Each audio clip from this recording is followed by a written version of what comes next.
Assalamualaikum dan salam sejahtera. Apa khabar semua? Apa suara anda sihat, cergas dan ceria ya? Baik, hari kita buat sedikit latihan ya.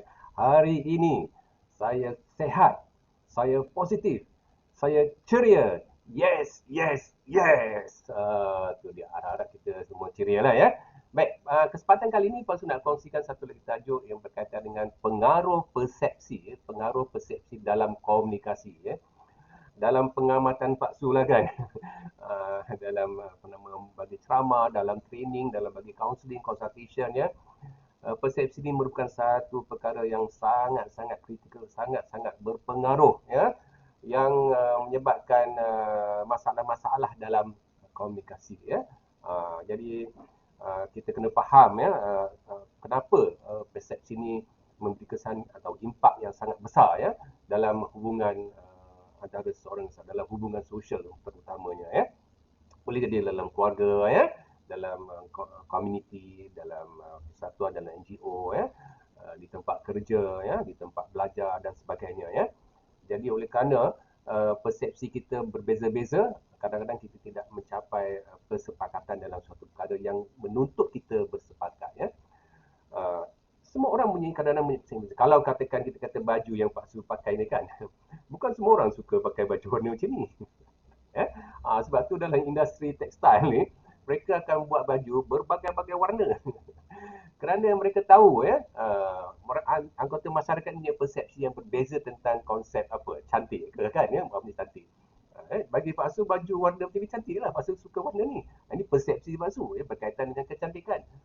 Tapi ada orang melihat, oh warna ni tak best lah Pak Su ya. Saya suka warna yang hijau-hijau sikit. Saya yang suka warna orange-orange sikit. Jadi mereka ada persepsi yang berbeza tentang konsep warna pada baju ya. Begitu juga dalam dalam kehidupan kita ya. Kadang-kadang menjadi apa nama pergaduhan, permusuhan, kebencian ya. Bukanlah kerana apa sangat ya, tapi kerana persepsi mereka berbeza ya. Padahal perkara itu menuntut kita mempunyai persepsi yang sama, tapi oleh kerana kita ego ya, kita nak pegang persepsi kita saja, maka wujudlah perselisihan, pergaduhan, permusuhan dan sebagainya ya. Baik, kita tengok dulu apakah yang dimaksudkan dengan persepsi ni ya. Apa dia persepsi ni Pak Su? Tu dia ya, apa dia persepsi ni? Persepsi ni pada dasarnya ialah cara ya, cara seseorang membuat tanggapan. Ya. Cara seseorang membuat tanggapan, tafsiran ya, ataupun penilaian ataupun pemahaman terhadap sesuatu perkara ataupun seseorang. Ya. Macam Pak Su ni handsome tak? Ada orang kata handsome, orang kata gini macam-macam. Jadi ada tanggapan, ada taksiran, ada pemahaman yang berbeza-beza. Itu terhadap seseorang. Kadang-kadang terhadap satu perkara, sesuatu objek rupanya ya. Suami isteri dah bekerja nak beli rumah ya. Suami nak rumah banglo sekian gini. Isteri pula tak maulah, kita nak rumah satu tingkat saja gini. Nanti kalau dah tua tak boleh naik, tak panjat tangga sebenarnya. Jadi mereka ada persepsi yang berbeza tentang rumah. Jadi perbezaan-perbezaan ini perlu diatasi dengan komunikasi yang berkesan lah ya, supaya dapat satu keputusan yang disepakati ya. Okey, kalau kita apa nama yang macam Pak Su katakan tadi ya, persepsi itu satu cara kita membuat tanggapan, tafsiran, penilaian atau pemahaman satu perkara ataupun seseorang ya. Baik, persepsi ini adalah persepsi bukan realiti. Ya. Persepsi adalah persepsi bukan realiti. Itu dia ya. Jadi persepsi akan hanya menjadi realiti kalau persepsi itu menepati realiti. Kalau Pak Su tunjukkan warna putih, anda kata kelabu dah, kekuningan itu belum realiti. Tapi kalau Pak Su tunjukkan warna putih, anda kata putih, jadi persepsi itu menyamai realiti. Ya.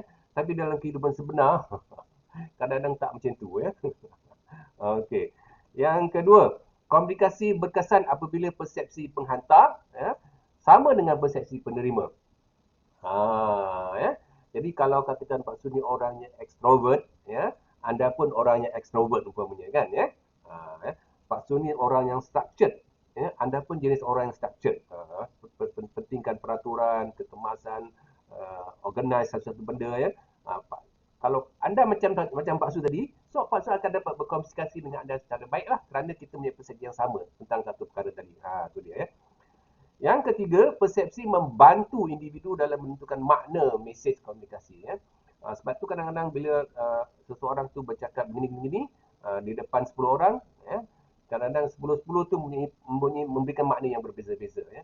Benda yang dicakap tu satu, tetapi 10 orang memberikan persepsi yang berbeza-beza. Kenapa? Kenapa makna berbeza-beza terhadap ini? Kerana mereka ada persepsi yang berbeza. Inilah masalah dalam komunikasi. Ya. Okay. Dan persepsi menjadi penentu sama ada seseorang tu menerima atau menolak mesej komunikasi. Ya. Macam Pak Su tengah bercakap dengan anda sekarang ni kan. Anda nak terima ke tak terima apa yang Pak Su cakap ni? Ya. Itu bergantung pada persepsi anda. Ya. Kalau anda jenis orang yang positif, berfikiran terbuka, ya, sentiasa nak memperbaiki diri, ya kan? Sentiasa nak mengembangkan ilmu, ya. Mungkin anda boleh terima, ya. Tapi kalau anda punya persepsi bahawa apalah, tak gunalah belajar bab-bab komunikasi ni, semua benda ni aku dah tahulah, tak payahlah, dia kata orang dulu. Nampak? Kalau anda ada sikap yang macam tu, jadi anda tak dapat terima mesej saya ni. Ya. Okey. Baik, kita tengok pula, ya, apakah faktor-faktor yang mempengaruhi pembentukan persepsi dalam diri seseorang. Ya. Yang pertama ialah pendidikan keluarga. Ya, bagaimana kita dibesarkan, bagaimana kita dididik, bagaimana kita diasuh oleh mak bapak kita, oleh keluarga kita, itu akan menentukan pattern persepsi yang kita akan pegang. Ya. Jadi bila kita keluar daripada keluarga, berjumpa dengan orang ramai di luar, kita akan membawa pattern, ya, persepsi itu. Ya. Jadi ini pengaruh pendidikan keluarga sangat-sangat besar. Ya. Kalau keluarga yang mementingkan disiplin, ya, yang mementingkan kebersihan, mementingkan kasih sayang dan sebagainya, so bila anak-anak keluar dia akan bawa persepsi itu di luar. Ya. Baik, yang kedua, ni ada satu cerita lah. Masa anak masuk kecil-kecil dulu kan, dia masuk tadika, dia berkawan dengan orang lain, lepas tu kawan tu sebut dia ni sebut dia sebut, dia tak boleh nak sebut apa yang kawan dia sebut. Dia bagi tahu kat Mak Su, abah tadi kawan adik kata BABI. Dia tak nak pronounce. Ya, kerana bagi dia tu kalau pronoun perkataan tu dia rasa macam macam buruk sangat lah, macam kurang ajar sangat, macam tak beradab. Jadi dia BABI. Kawan dia sebut benda-benda macam tu. Ini pengaruh pendidikan keluarga. Yang kedua, kepercayaan yang kita anuti. Ya. Masing-masing orang ni ada kepercayaan masing-masing. Sama ada kepercayaan dari segi agama, kepercayaan dari segi ideologi politik, ya, dan macam-macam lagi lah. Ya. Jadi kepercayaan yang ada pada diri kita tu akan menentukan persepsi kita. Ya. Sebab tu kadang-kadang ada orang yang ada ideologi politik A umpamanya, ya. Dia tak boleh terima pandangan orang yang ahli politik daripada parti B umpamanya, kerana mereka berbeza ideologi. Ya. Padahal apa yang dicakap tu betul. Memang betul. Tapi dia tak boleh terima kerana masalah ideologi politik mempengaruhi persepsi dia terhadap orang tadi. Ini masalah. Ya. Begitu juga dengan kepercayaan agama dan sebagainya. Ya. Akan mempengaruhi persepsi kita. Yang ketiga, nilai yang kita pegang. Nilai-nilai baik, nilai-nilai tak baik, ya, nilai-nilai terpuji, nilai-nilai yang terkeji, ya, yang kita pegang. Ya. Kalau kita memegang nilai-nilai yang murni, ya, keluarga kita, ya, so itu menjadi asas untuk kita bentuk persepsi kita. Jadi kita melihat sesuatu, kalau kita mementingkan nilai kasih sayang, ya, so kalau kita jumpa orang bergaduh ke orang, kita rasa macam ya Allah, kenapalah dia begini. Ya, sebab kita punya persepsi itu diwarnai oleh nilai kasih sayang yang hebat. Ya. Kita tak boleh tengok orang susah. Ya. Kita nak tolong. Ya. Ini persepsi kita. Ya. Okay. Kemudian yang seterusnya ialah sikap dan tabiat. Ya. Sikap seseorang. Kalau seseorang itu mempunyai sikap yang negatif, ya, so dia akan melihat semua perkara dalam perspektif yang negatif. Dia panggil negativity. Kalau orang itu mempunyai sikap yang positif, dia melihat sesuatu dalam sudut yang positif. Itu mempengaruhi, membentuk persepsi dia.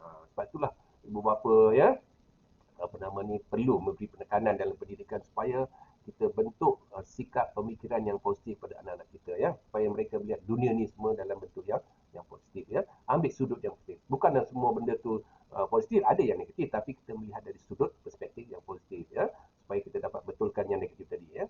Okey. Pengalaman-pengalaman lepas, ya, pengalaman lepas. Bila kita ada dalam kehidupan kita ni, kita melalui berbagai-bagai pengalaman, ya, yang kita lalui. Pengalaman-pengalaman itu akan membentuk persepsi kita. Ya. Ya. Ada orang yang punya pengalaman yang traumatik tentang sesuatu perkara. Ya.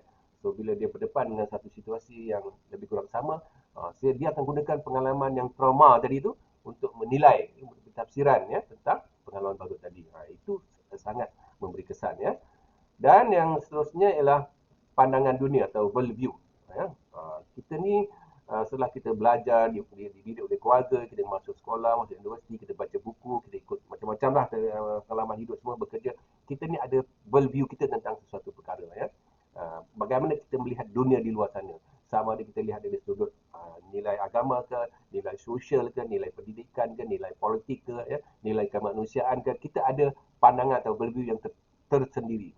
Jadi kalau kita dibesarkan dengan pandangan-pandangan berlebih tertentu tadi dan itu meresap dalam jiwa kita, pemikiran kita, dia akan membentuk persepsi kita. So kita akan dapat belajar. Sebab tu kita tengok kenapa ada orang-orang yang sanggup menggadaikan nyawanya ya terlibat dalam program-program kemanusiaan ya di tempat yang berlaku peperangan dan sebagainya ya. Kerana mereka punya worldview yang tertentu ya. Dibesarkan dan disanggup berkorban ya untuk membantu orang-orang yang susah tadi ya. Itu dia. Baiklah saudara-saudari yang saya muliakan ya. Begitulah faktor-faktor yang boleh membentuk persepsi kita ya. Semua faktor-faktor yang Pak Su sebut tadi sama ada keluarga ya, kepercayaan kita, nilai yang kita anuti ya, sikap dan tabiat kita, pengalaman-pengalaman lepas kita, worldview kita atau pandangan kita, dunia kita tadi ya. Semua itu membentuk persepsi ya. Sebab itulah apa nama ni, ia sangat menjejaskan komunikasi kita dengan orang lain ya. Kita tak heran ya kenapa kita boleh mempunyai persepsi yang berbeza terhadap satu perkara kerana kita dibesarkan ya. Kerana banyak faktor yang mendominasikan ya, yang mewarnai persepsi kita tadi ya. Oleh sebab tu dalam komunikasi kita akan bincang dan sila akan datang macam mana kita nak mengatasi perbezaan-perbezaan persepsi ini supaya kita dapat berkomunikasi dengan cara yang lebih efektif, dengan cara yang lebih berkesan. Baik, sehingga kita bertemu lagi dalam kesempatan akan datang. Salam motivasi.